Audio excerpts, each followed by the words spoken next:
It begins here, on this small and obscure tropical island. It's a strange story and unforgettable. It's a love story like none other that has ever happened. We know only where it began. No one can know how or when or where it will end.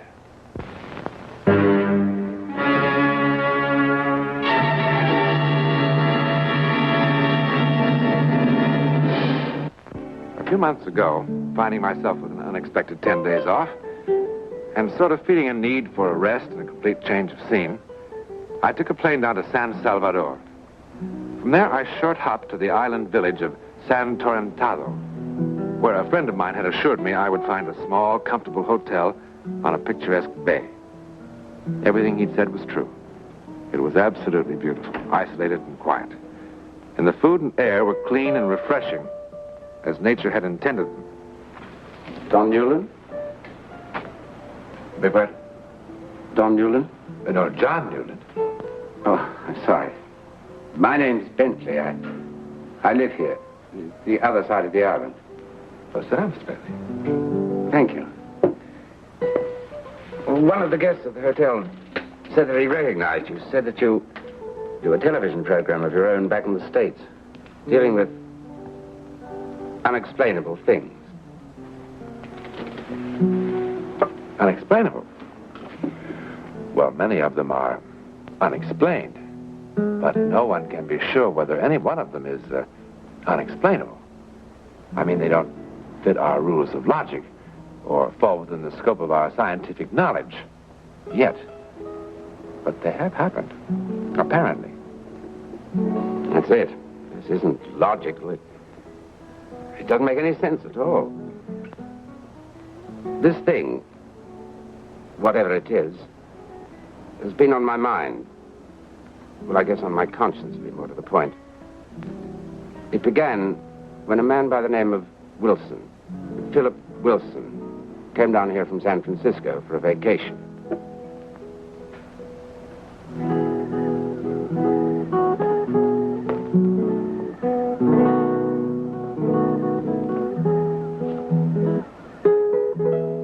Wilson had all the things that are supposed to make a man happy. Money, success, health, good looks. But I've never seen a guy who was more disenchanted with the world.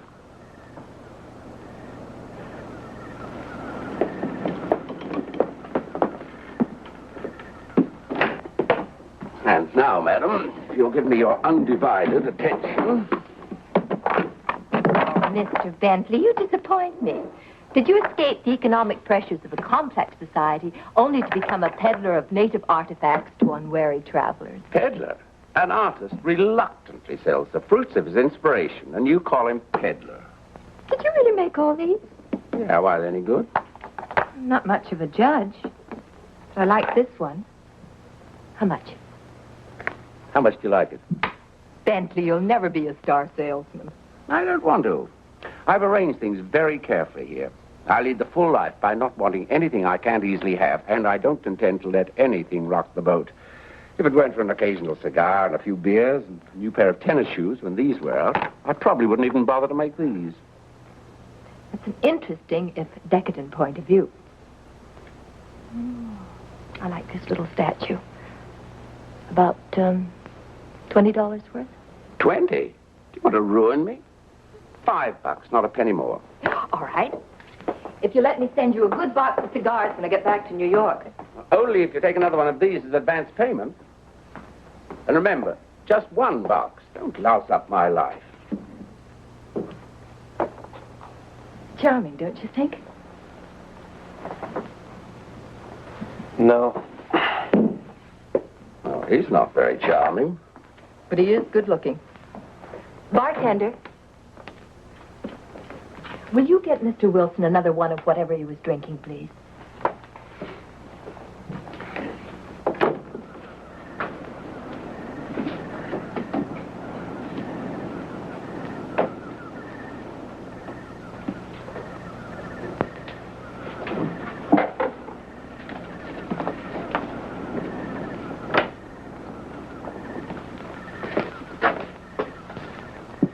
I didn't order that. The lady wanted to buy you a drink. I buy my own whiskey.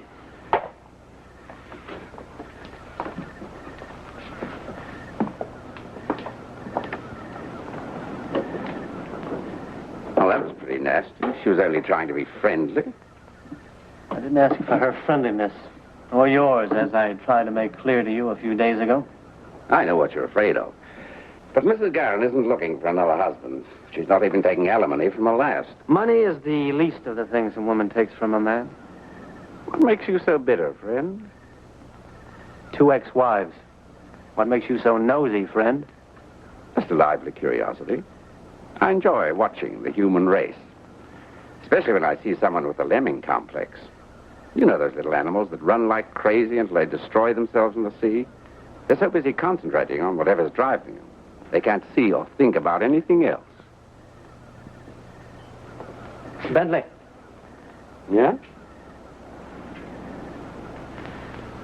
Tell the lady I'm sorry. Tell yourself.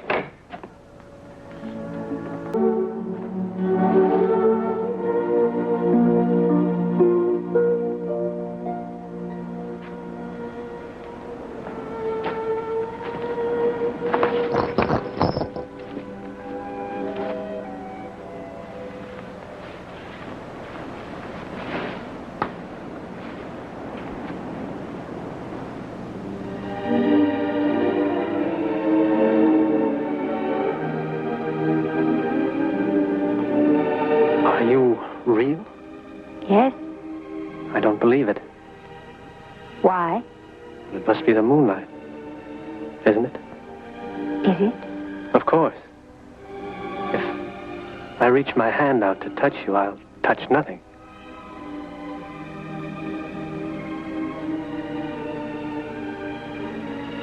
You are real. You are, too. I feel so peculiar. I know. Like a dream. No, not like a dream. Like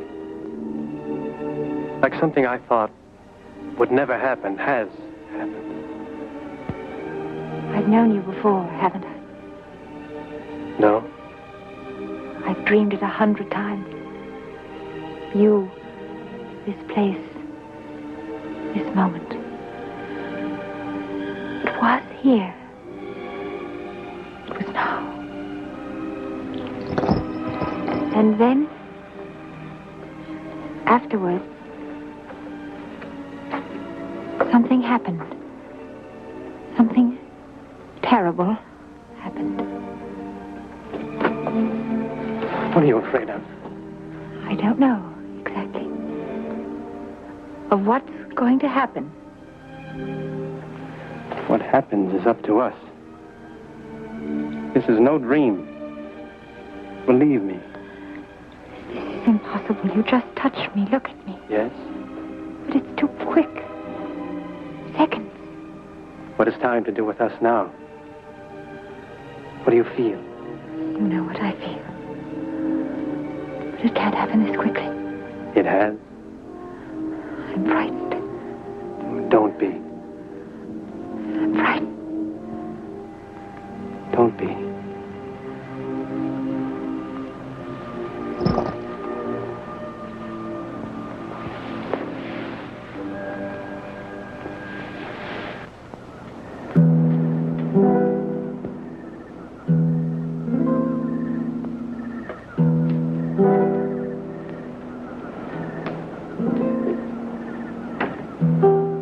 So impossible is that we both should have come here to this little hotel in this out-of-the-way place at exactly the same time. San Torrentado. When I first saw it on a map, it was like something I remembered. Or a dream. I'd hate to tell you how long I saved for this dream. Delia. I'd like so much to know all about you. When you were vaccinated, what's your mother's name, how old you are. Do you like to go swimming? What do you do when you're not dreaming? I work, and darn hard. Doing what? This. Well, that's very pretty. I designed it. May I see it?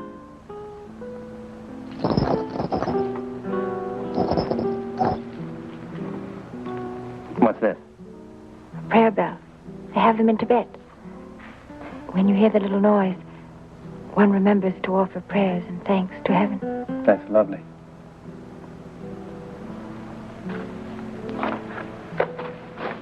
Where do you live? St. Louis. What's your father's name? Henry.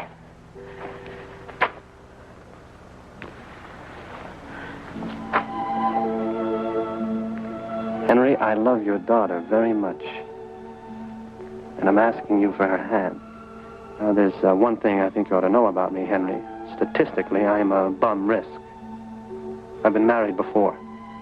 Twice. But neither one of them worked. But neither one of them was Delia. What is it, Delia? What did I say? Only that you said it. Just the way you said it before. And before and before.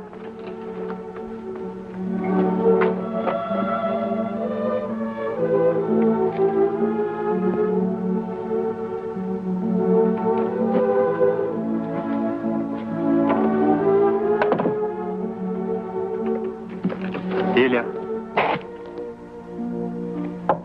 Delia.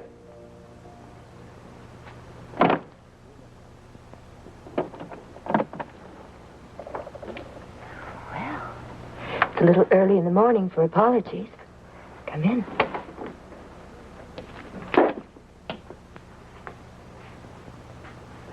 Would you like a drink? I didn't know she shared this place with anybody. What? Well, she didn't say anything, but I just assumed it. Who is she? Delia. Now, where is she? What in the world are you talking about?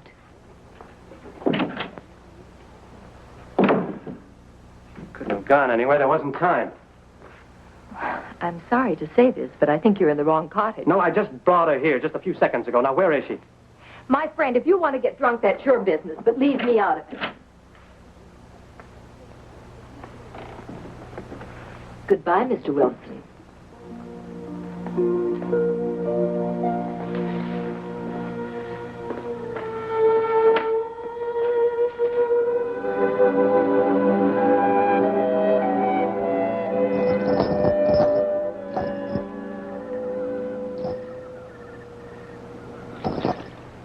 There are just 3 cottages. A, B, and C, only 3. All right, we'll look at B next. But why should I wish to lie to you? We have so few guests in the hotel this time of year. You searched every room in the hotel with your own eyes.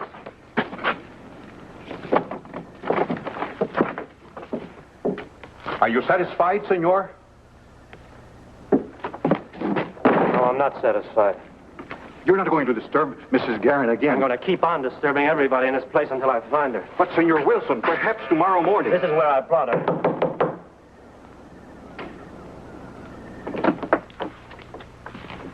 A thousand pardons, senor. I tried to stop him. Are you going to tell me what happened to her? Is this sort of nonsense part of the regular service of the hotel? Are you going to tell me where she is? Please, Senor Wilson, believe me. There is no such young lady in the hotel. Look, I've had this cottage for a week. No one else has been here tonight or any other time. I never saw your Delia or whatever her name is. I never saw her. Well, I know someone who did. Con permiso.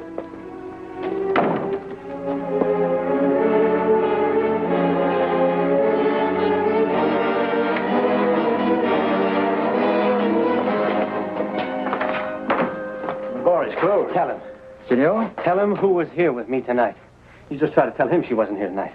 I do not understand. You had dinner on the veranda, yes. And the food and the wine were just so, yes. But you were alone, senor. What? You said it was for 2, and I served dinner for 2. But I only charged for 1. You were alone, senor. I only charged for 1, senor Maduro. I only charged for 1. You signed a check you did not see? I suppose you don't remember the seat today. Oh, but of course. It was left on the table. And who was wearing it? I cannot say. It was left on the table. It is all I know. Tell the truth. Senor! Tell the truth. Senor! What have you done with that? Senor Wilson, If please. you've done anything to her, I'll kill you. I swear it. I'll kill you. He went to see the United States consul. He made such a fuss that they investigated.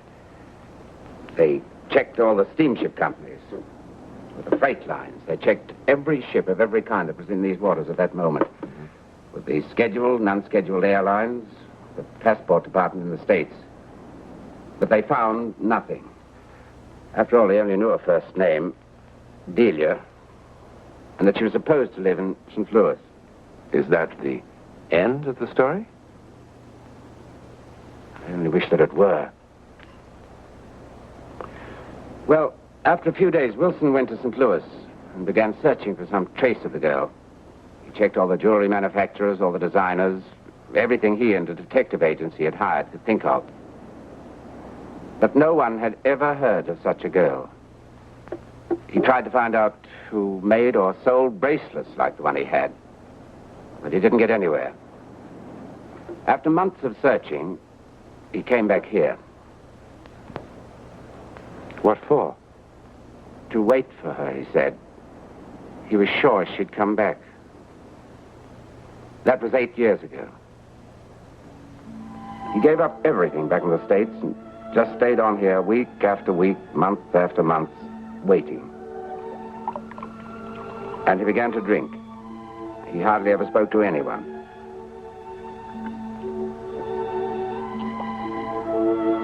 And every night he went back to the place where he had insisted 1,000 times he'd found her. I guess he described her to me 100 times. What she looked like, what she wore, what they said to each other, the whole thing. He didn't seem to ever think about anything else. And he kept drinking to try to blot out his thoughts. One evening, just about a week ago, after this had been going on for almost 8 years, I couldn't stand to see it happening any longer, and in my infinite wisdom, I decided to do something about it. I only meant to try to jolt him back to reality. Ever consider what you're doing to your liver with that stuff? You know what you're trying to do, don't you? You're trying to kill yourself. In a nasty, messy, unattractive way, by degrees. Well, of course, you want to be the local screwball. Do you know, the natives even have a name for you? Senor Whiskey. Well, they don't mean it unpleasantly. They pity you, too. Senor Whiskey, the man that drinks all day and walks the woods all night looking for nothing. Well, if you want to kill yourself, at least do it in a nice, clean way, and quickly. Well, I know it takes a little courage, but I'm sure if you dig deep enough, you can find some.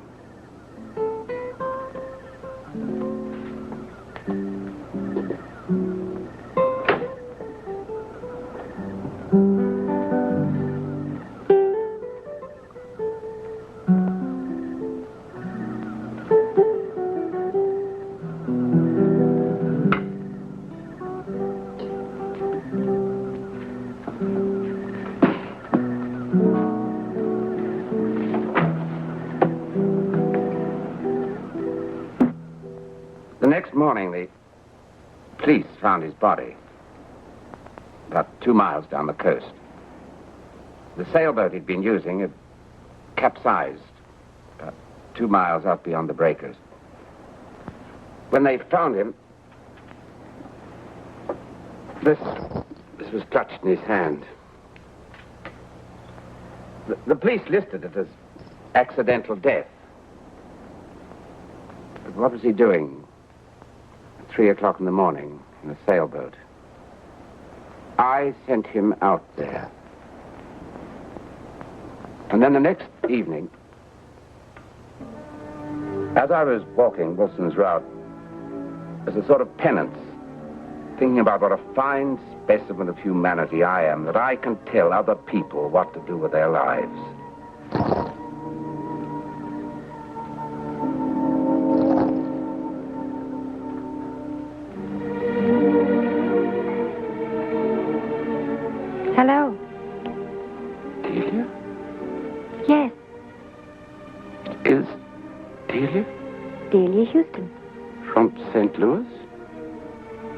What does the hotel do?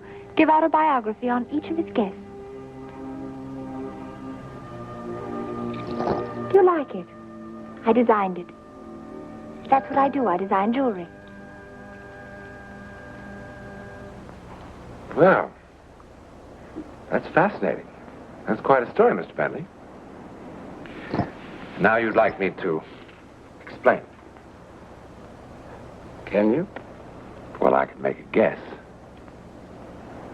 You felt terribly guilty about causing Wilson's death. Yeah. But in the first place, the police called it accidental death. And whether or not you contributed to that accident is a responsibility that you'll certainly have to settle with yourself. But as applies to the other thing, apparently, your guilt, combined with the fact that you were so constantly exposed to Wilson's reliving his hallucination, caused you to visualize the same girl at the same time, at the same place, under the same conditions. Is that your explanation? Well, it's an explanation. There could be dozens of others. But to call it a psychic phenomenon...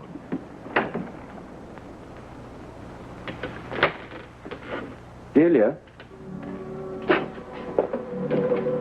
I'd like you to meet someone. This is Delia Houston, Mr. John Newland.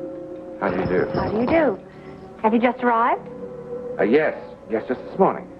Well, perhaps I'll see you at dinner. I'd look forward to that. You'll be a welcome addition. Thank you.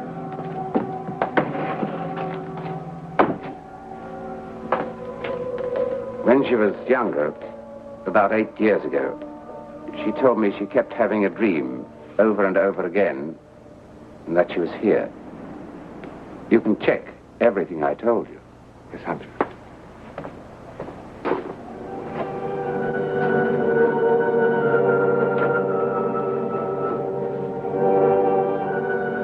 A recurring dream about being here. Well, now, recurring dreams about romance are rather common to young girls, wouldn't you say? But if Delia did appear to Philip Wilson, and this would certainly seem to indicate that she did, students of psychic phenomena would call it teleportation.